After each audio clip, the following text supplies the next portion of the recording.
আসসালামু আলাইকুম, রোকেয়াস ব্লগে সবাইকে স্বাগতম। এই যে আজকে হালুম সোনা লাল ড্রেস পরে চলে আসছে ছাদে ঘুরু ঘুরু করতে। আজকে আমরা সূর্য ওঠার আগেই চলে আসছি। তো হালুম সোনা এখন ঘাস খুঁজতেছে, কোথায় নতুন ঘাস আছে সেখানে সেখানে ও খুঁজে খুঁজে দেখতেছে। এই এর ভিতরে কি ঘাস, এর ভিতরে কি ঘাস থাকে?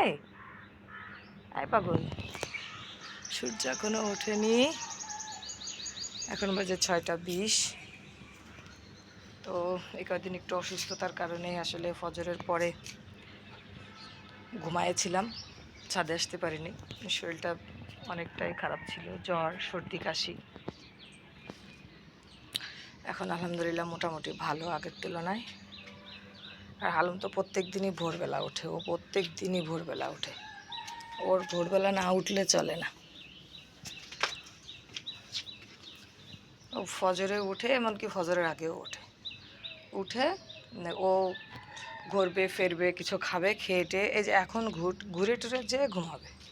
যেহেতু আজকে আমি উঠে গেছি, নাহলে অন্য সময় ঘুমায় পাশে, ফজরে উঠে তারপরে একটু খেলা টেলা করে আবার যেয়ে ঘুমায় যায়।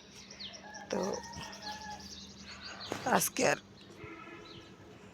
ঘুমাইনি, আমি নামাজ পড়ছি, ও পাশে বসেছিল।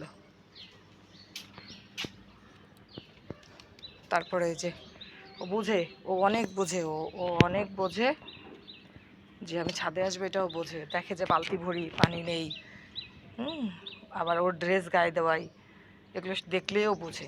এবার আমি ভাবতেছি কি ড্রেস গায়ে দেয়, আমি আবার একটু কাজ করতেছিলাম, আমি কী রে ব্যাপার, আবার জানলা দিয়ে তো ওর আবার নিচে যাওয়ার অভ্যাস আছে। দেখলাম যে না, বসে আছে, ও জানে যে মা এখন ঘুরতে নিয়ে যাবে। এই কারণে আরও কোথাও যায়নি।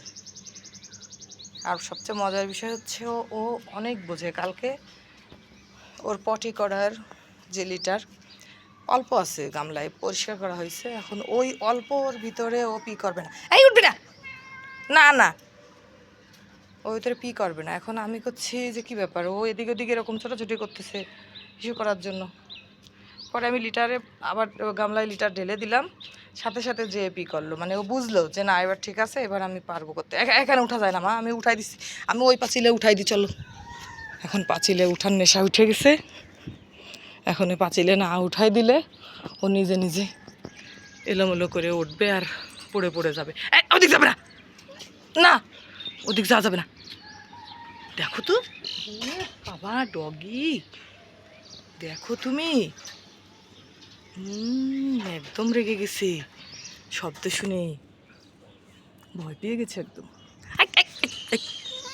তুই এদিক যা, তুই এদিক যা, এদিক যা, এত জ্বালাবে, মানে ওরে ছাদে নিয়ে আসলে ওর দিকেই আমার খেয়াল করে রাখতে হবে যে ও কী করে কি না করে। অনেক বোঝে, বকা দিলেও বোঝে যে মা বকা দিচ্ছে। তো সবাই হালুমকে দেখে অবশ্যই মাশাআল্লাহ বলবেন। সব ভালো থাকবেন, আল্লাহ হাফেজ।